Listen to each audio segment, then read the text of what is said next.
Pinaguho ng magnitude 7.8 na lindol ang maraming istruktura sa iba't ibang bahagi ng Mindanao kahit sa labas po ng maasim Sarangani kung saan naitala ang episentro ng pagyanig.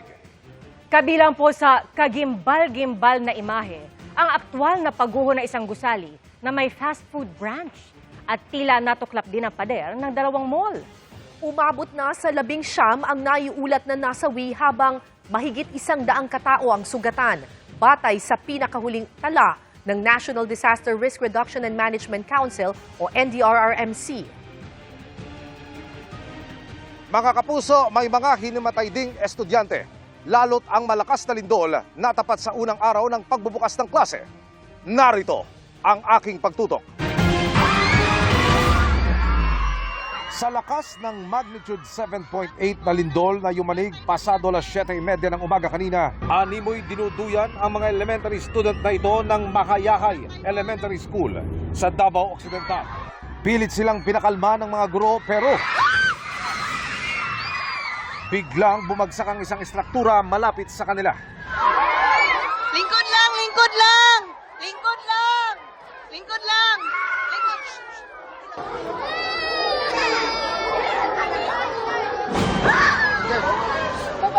Baba, down.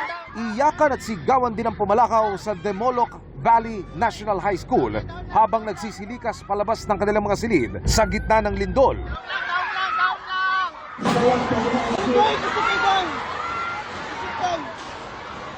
Habang naantala naman ang flag ceremony ng Davao del Sur School of Fisheries sa bayan ng Malalag.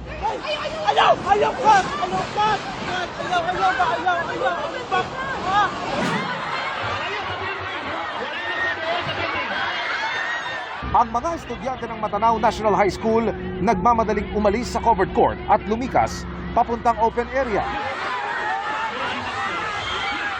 Isang gusali na kanilang paaralan ang lumundo at halos gumuho.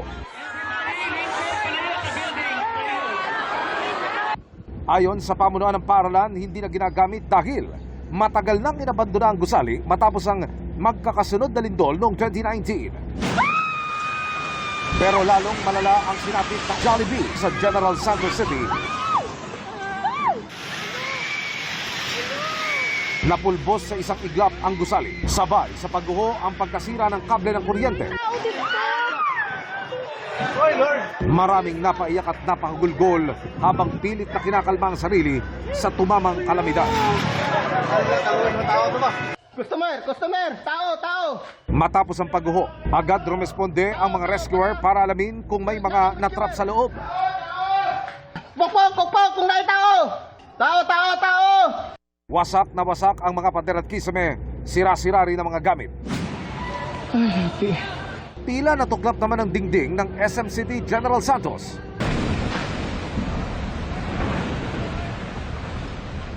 Sa pagbagsak ng debris, nabalot na makapal na alikabok ang labas ng mall. Ang parking area, wasak na wasak din. Nabagsakan pa ng tipak ng mga pader ang ilang nakaparadang motorsiklo at e-trike. Wala na. Wasak ng kalibutan. Tila nabalatan din ang KCC Mall of Jensan nang matuklap at bumagsak ang isang pader. Wasak. Hindi rin nakaligtas ang gusaling ito ng isang universidad. Nasira rin ang isang branch ng McDonald's. Tipak-tipak ng konkretong pader ang nagbagsakan na ikinawasak ng ilang motorsiklo. Gumuho pati ang kisame ng gusali.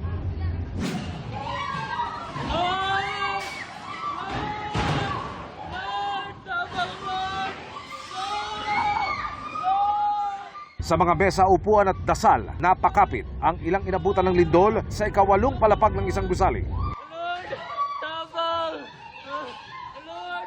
Sa lakas ng pagyanig, nagpagsaka ng ilang gamit.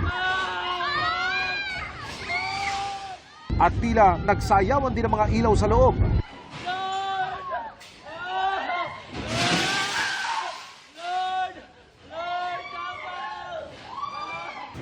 Mga kapuso, sa General Santos City naman, kabilang po sa mga gumuho ang isang supermarket. 2 ang patay, pero may 7 iba pang nasawi sa buong lungsod. Nakatutok live si Efren Mamak ng GMA Regional TV. Efren. Emil, as of 3 p.m. nasa siyam na ang naitalang patay dito sa General Santos City. Hindi iilang gusali at establishmento ang napruhan sa General Santos City ng 7.8 magnitude na lindol. Kasama sa mga napinsala ang dalawang palapag sa supermarket na ito sa Barangay Kalumpang. Mga kapuso, sa aking likuran makikita ninyo ang isang supermarket na gumuho bunsod ng nangyaring 7.8 magnitude na lindol kaninang umaga dito sa Barangay Kalumpang, General Santos City. At kung makikita ninyo, dahil sa tindi ng impact, talagang bumagsak, bumigay ang pundasyon ng nasabing supermarket. Nakatagdang magsasagawa ng search and retrieval operation pa rin ang ating otoridad para tuluyan ng ma-rescue ang mga nasabing individual. May mga crack ang nakita sa mismong sangguniang panglungsod building sa General Santos City. Nasira rin ang harapang bahagi ng isang paaralan sa Barangay Lagaw. Nasira naman ang ilang sasakyan matapos malaglagan ng mga debris mula sa taas ng isang gusali. Matindi rin ang tama sa mismong episentro ng lindol sa Sarangani. Ang tulay naman na nagdudugtong sa General Santos City papunta sa Sarangani, bumigay kaya tuluyan ng isinara sa mga motorista. Sa bayan ng Malapatan, may mga gusali at bahay na nasira sa lakas ng lindol. Sa Alabel, Sarangani, gumuho din ang ilang cottage sa Ladol Beach dahil sa lindol. Patuloy ang monitoring ng MDRRMO sa kondisyon ng mga residente at sa pinsala ng infrastruktura. Nanawagan rin sa mga residente na mag-ingat sa posibleng mga aftershocks. Naitala ang episentro ng lindol sa dagat malapit sa bayan ng Maasim, dahilan kung bakit itinaas ng PBOX ang tsunami warning.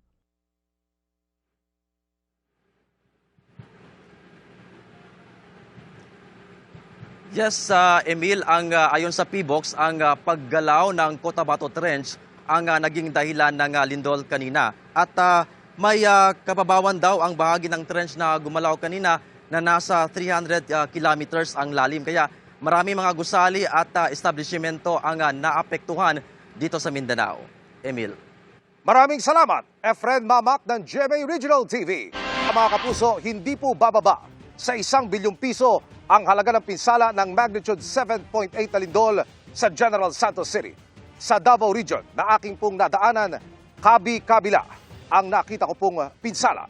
Yan ang aking tinutukan. Animong piano na tinipa ang mga natapyas at nagkaalasan ng mga salamin sa bintana ng gusaling ito sa Matina Aplaya sa Davao City. Kasunod ng pagyanig ng magnitude 7.8 na lindol kaninang pasado alas 7 ng umaga. Grabe oh. Ang mga nabasag na salamin at debris ng gusali makikitang naglaglagan.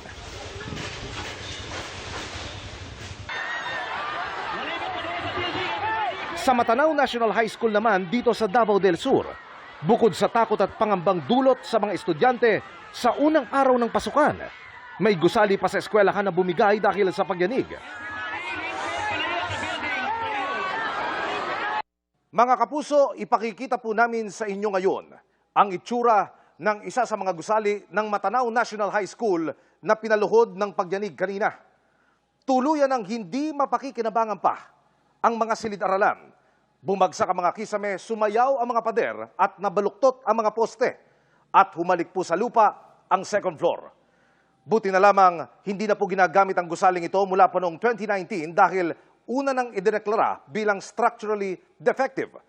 Mga kapuso, ang gusaling ito, kung nasaan po ako ngayon, ang ginagamit ngayon ng mga mag-aaral.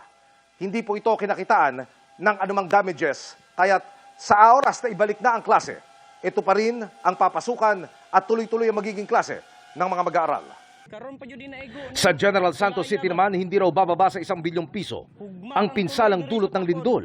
As to structural damages, naiulat kanina ng ating City Disaster Risk Reduction Management Office, DRRMO, na at least ang kanilang estimated kanina pa yung mga alas 2, dyan sa mga 1 billion na damages. Merong 5 malls, merong 7 hospitals, 4 hotels, 5 schools, 3 restaurant, 2 bangko, 2 pharmacy, at saka 2 simbahan.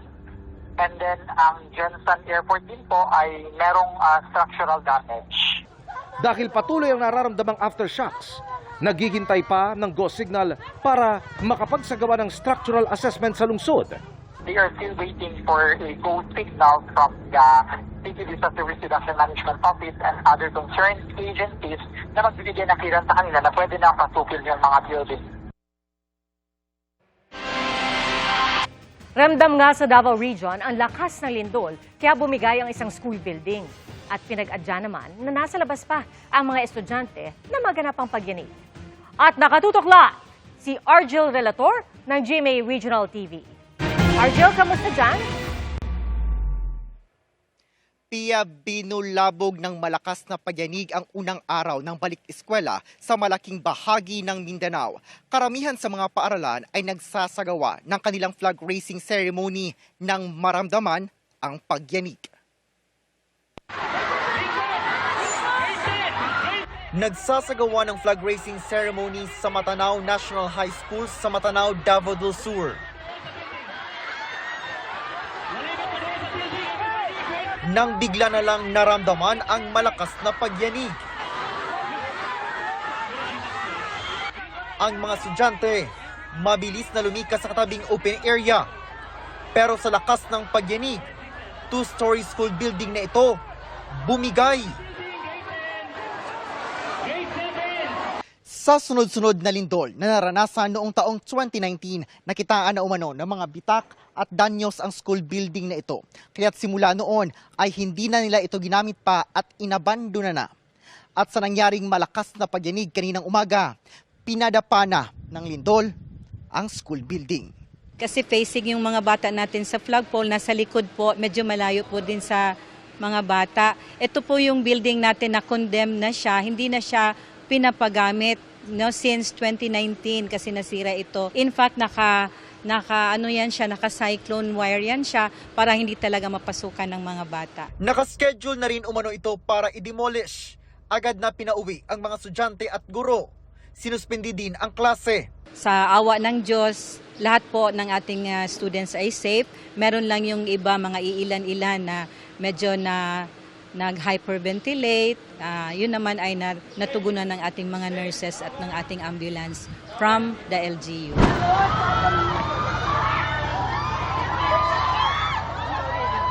Binalot din ng takot ang unang araw ng balik-eskwela sa Santa Ana Central Elementary School sa Davao City.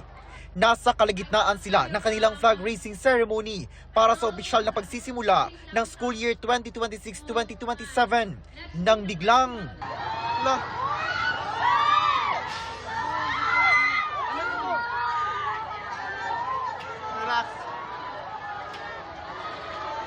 agad na pinaupo ang lahat. Nagbigay naman ng instruction ang principal na maging kalmado. May ilang naiyak na lang sa sobrang takot. Ang lugar kung saan sila nag-flag raising ceremony ay siya ring evacuation area ng eskwelahan.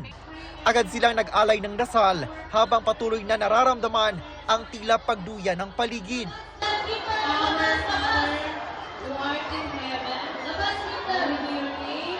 Nang kumalma na ang sitwasyon, pinayagan na makauwi na ang mga estudyante na may kasama o sinundo ng kanilang magulang.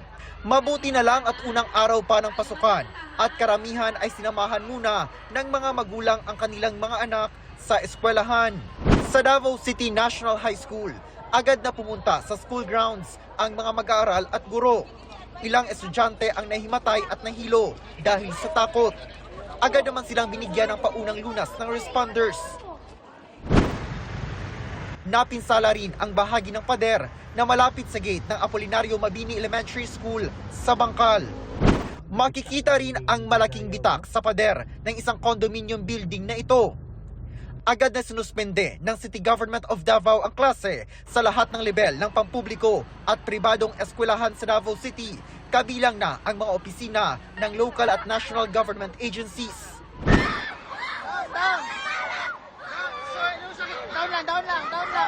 Nabulabog din ang flag raising ceremony sa Dimoloc Valley National High School sa Davao Occidental.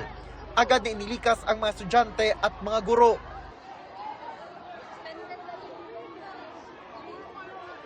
Pia, ayon sa alkalde ng Matanao, Davao del Sur ay magsasagawa ng assessment ang kanilang Municipal Engineering Office at MDRMO sa mga gusali bago pa man ang pagbabalik ng pasok ng mga estudyante, gayon din ang mga empleyado ng lokal na pamahalaan. Pia. Argel, meron ba tayong ideya kung gaano katagal ang isasagawang assessment para malaman ng mga estudyante kung kailan sila makakabalik sa eskwelahan?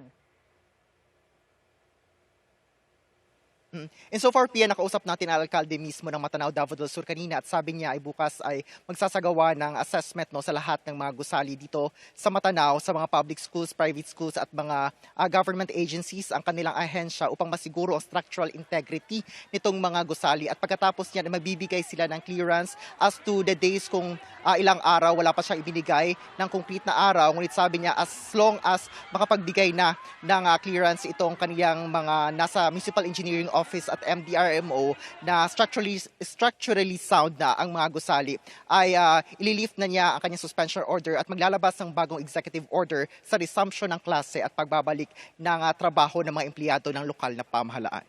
Pia. Maraming salamat, Argel Relator ng GMA Regional TV. Sa ibang balita, nagsagawa ng consultative meeting ang Senate Blue Ribbon Committee ng tinaguriang New Majority. Imbitado at nasa Senado ang 18 nagpakilalang dating bodyguard ni Zaldico. Pero hindi sila humarap sa komite. Nakatutok si Sandra Aguinaldo. Nasa Senado man sila ngayon Lunes, pero hindi humarap ang 18 nagpakilalang dating bodyguard ni dating Congressman Zaldico sa consultative meeting ng Senate Blue Ribbon Committee kahit inimbitahan sila. Sa halip, nagpunta lang sila sa opisina ni Senador Robin Padilla. Nakakadismaya na hindi po umattend yung 18 bodyguards, yung kanilang abogado na si Attorney Baligod at si Ginoong Mike Defensor dito sa ating patawag. Ito po ay opisyal na patawag. Ang pagpapatawag sa 18 na nagpakilalang Blue Ribbon Committee ng paksyon ni Senador Alan Peter Cayetano ayaw kilalanin ng Blue Ribbon Committee ng tinaguriang New Majority. Kabilang ang itinalaga nilang chairperson ng komite na si Senador Erwin Tulfo. It was irregular, a house show, as you may want to call it, a make-believe investigation masquerading as an official Senate proceeding. Mr. Chair, it took all my energy to not to gate crush the live selling that happened here last June 4. At dahil ilang beses nang nililinaw ng Armed Forces of the Philippines at Philippine Marines na hindi nila naging miyembro ang ilan sa 18, may bungkahe si Senador Raffy Tulfo. Let me call them 18 kargador. Kasi nga po, nagkakarga sila ng mga mali-maletang pera, sabi nga nila. Yun po talagang trabaho nila, taga-bitbit, taga-karga ng maleta. Wala man ang 18, tinalakay ng komite ang kanilang joint affidavit. Pinuna ni NBI Director Melvin Matibag ang aniyay kahinaan at pabago-bagong testimonya ng mga ito. Ang core allegation na kas ang laman ng maleta ay madalas hearsay lamang. Hindi napatunayan ang mga alegasyon base sa ebidensyang iniharap. Walang sapat na personal knowledge, puro hearsay, walang corroboration at coordinated ang narrative. Iniulat naman ni Prosecutor General Richard Anthony Fadulion na karamihan sa mga kasong nirefer sa kanila kaugnay sa flood control ay naisampa na sa korte. Umabot na rin anya sa mahigit 800 million pesos ang nabawi ng gobyerno. Muli ring pinabulaanan ni Senador Erwin Tulfo ang aligasyon ng 18 na dinalhan siya ng pera. Ito po ay walang basihan, walang katotohanan, ni walang naipresentang dokumento, resibo o anumang konkretong patunay, kundi puro salita lamang. Hindi tayo narito upang magbigay ng hatol batay lamang po sa mga haka-haka. Narito tayo upang alamin ang katotohanan. Bandang tanghali, tinapos na rin ang pagdinig para raw makatutok ang mga senador sa lindol sa Mindanao. Kahit hindi na sila sinipot ng 18, iimbitahan pa rin umano sila ng Blue Ribbon Committee. Dito na sila eh. Sana pumunta na lang sila dito. Why all the drama o pupunta pa doon? May press con. Nandito na sila. This is the best venue to tell the truth. Handa rin anya si Senador Erwin Tulfo na mag-inhibit kung maghihiring na ang kanyang komite. Definitely, yung sinasabi lang mag-inhibit, definitely mag-inhibit ako. plano ko nga sana kaso mga meeting pa lang ito. Pag sa hearing proper, I will announce, I will inhibit, I will give the floor to the Vice Chair. Sandra Aguinaldo, Nakatutok, 24 Oras. Sa isang press conference, nagpaliwanag ang 18 nagpakilalang dating tauhan ni former Congressman Zaldico tungkol kina Senador Mark Villar at Senadora Loren Legarda. Bakit nga ba sinasabing nasa affidavit ang paghahatid umano sa kanila ng pera, pero hindi na sila nabanggit sa pagdinig noong Huwebes? Nakatutok si Ian Cruz.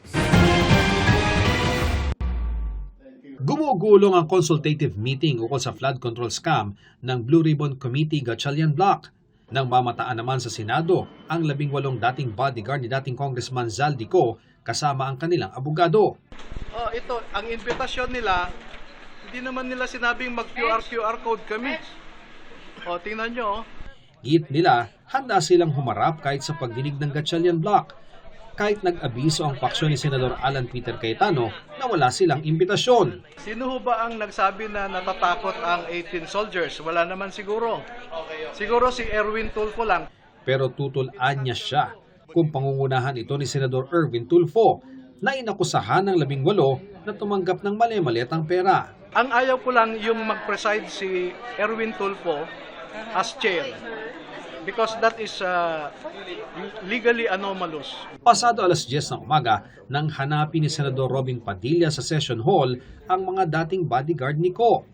10:08 ng umaga naman nang makita sila ni Padilla sa lobby na problemado pa rin sa QR code ng mga bisita. Bisita ko sila eh. Dapat yung bisita ng senador hindi hinaharang. Imbes sa session hall ay tinangkang dalhin ni Padilla ang grupo sa kanyang opisina. Pupunta sila. Pero bakit sa office mo, sir? May press con muna. Ako ang pumili. Ako ang nag-request. Okay, sir. Pero sir, punta kayo sa hearing? Punta kayo sa hearing? Pero hindi pa rin sila makaakyat dahil sa mga di-planchadong QR code ng visitors form. Habang naghihintay, ay dumepensa si Padilla sa bansag na peke umano ang flood control scam hearing ng kanilang paksyon noong Huwebes. Demokrasya itong bansa na ito. Kung ano sabihin nila, side nila yon. Ganun din naman yung sinasabi ng aming Senate President na ang nire-recognize na ay yung aming hearing. 10:43 ng umaga o makaraan ng isang oras nang makapanik na sina Baligod sa tanggapan ni Padilla kung saan nagpa-presscon. Dito ay tinanong si Baligod tungkol kina Senador Mark Villar na nahatiran umano ng mali-maliatang pera sa Las Piñas pero di nabanggit noong Huwebes. Nakita nila, sir, na tinanggap mismo ni Senator Mark? Wala po silang sinabi na ganon. Basta pinadala nila sa address na yon. At pagdating po ng masusing pagtatanong ng panel of investigators ng ombudsman, ay dyan po nila maging official na sabihin kung nakita nila o hindi. Nasa affidavit din ang paghatid umano ng pera kay Senador Loren Legarda pero paglilinaw kanina. Kay Senadora Loren, hindi. Wala sila nakita. Hindi nila nakita na nakapasok sa gate. Kasi yun yung what they clearly recalled was that pagbaba ni Zaldico, nagbukas ang gate, pumasok siya, sinara din yung gate daw.